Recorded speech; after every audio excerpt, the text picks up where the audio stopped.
à notre collègue Martine Berthet pour le groupe Les Républicains.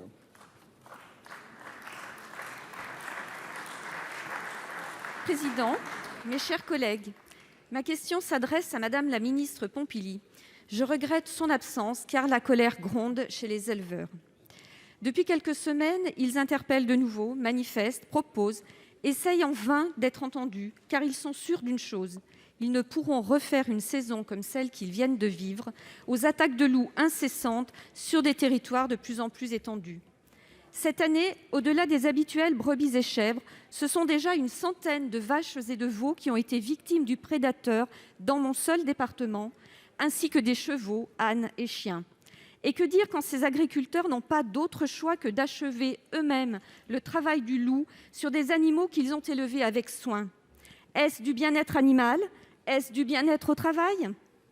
Votre entêtement, Madame la ministre, à gaspiller de l'argent public, car les indemnisations coûtent de plus en plus, votre entêtement à être dans ce contresens écologique est incompréhensible. Protection, quoi qu'il en coûte, d'une espèce, mais disparition de combien d'autres?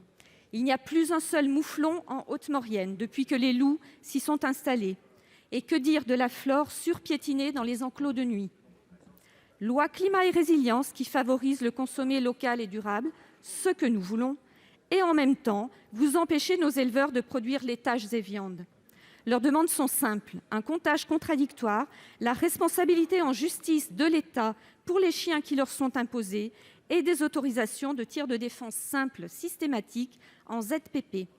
Madame la ministre, quand les entendrez-vous? Pour vous répondre, la parole est à la secrétaire d'État à la biodiversité.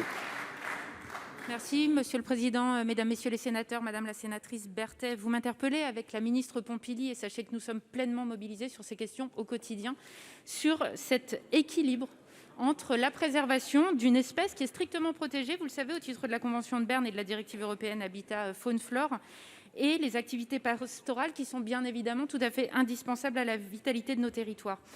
Nous avons, je crois, une considération très forte pour l'impact de ces prédations et personne n'ignore ici ni ne doute de l'impact du moment terriblement marquant que peut être celui d'une attaque pour celui ou celle qui voit son bétail attaqué. Alors nous devons agir toujours avec raison, dans ce souci de nos éleveurs, de nos territoires et de la biodiversité. Et dans un cadre qui existe, et vous le connaissez, un cadre national avec le groupe et le plan d'action du même nom et des comités départementaux qui doivent prévoir des mesures au plus près de l'effarouchement au prélèvement éventuel.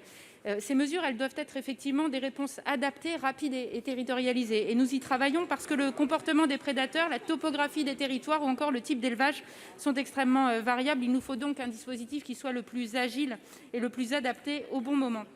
Et puis, nous avons effectivement à obtenir des résultats. Et ces résultats, cette année, ils nous montrent tout de même que la prédation s'est stabilisée, voire connaît une légère baisse ces 2 dernières années. L'État est également tout à fait présent aux côtés des agriculteurs et des éleveurs dans l'indemnisation des pertes liées à ces attaques. C'est un impératif, mais il n'est pas évidemment suffisant. Et donc, nous avons demandé, en réponse à l'attente du Président de la République, à ouvrir le sujet du comptage. C'est un sujet extrêmement important, vous le savez, et même déterminant. Nous devons nous accorder sur ces chiffres et objectiver les situations. Et puis, nous ouvrons également le sujet des chiens de troupeau, puisque nous devons effectivement clarifier le statut juridique et améliorer les dispositifs d'accompagnement. C'est absolument nécessaire et essentiel. Nous voulons avancer rapidement. Le ministre de l'Agriculture s'est rendu la semaine dernière en Haute-Savoie. Le préfet coordonnateur a rassemblé autour de lui tous les préfets dédiés pour maintenir ce pastoralisme dans nos territoires, tout en respectant et en assurant la préservation d'une espèce qui est essentielle aux équilibres des écosystèmes. Je vous remercie. Madame Berthet. Ces promesses n'ont que trop duré. Il y a urgence. Nous voulons protéger nos agriculteurs, protéger nos AOP et IGP qui sont la reconnaissance de leur travail de qualité.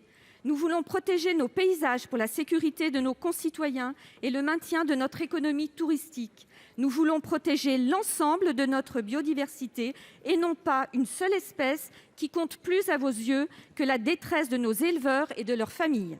Merci.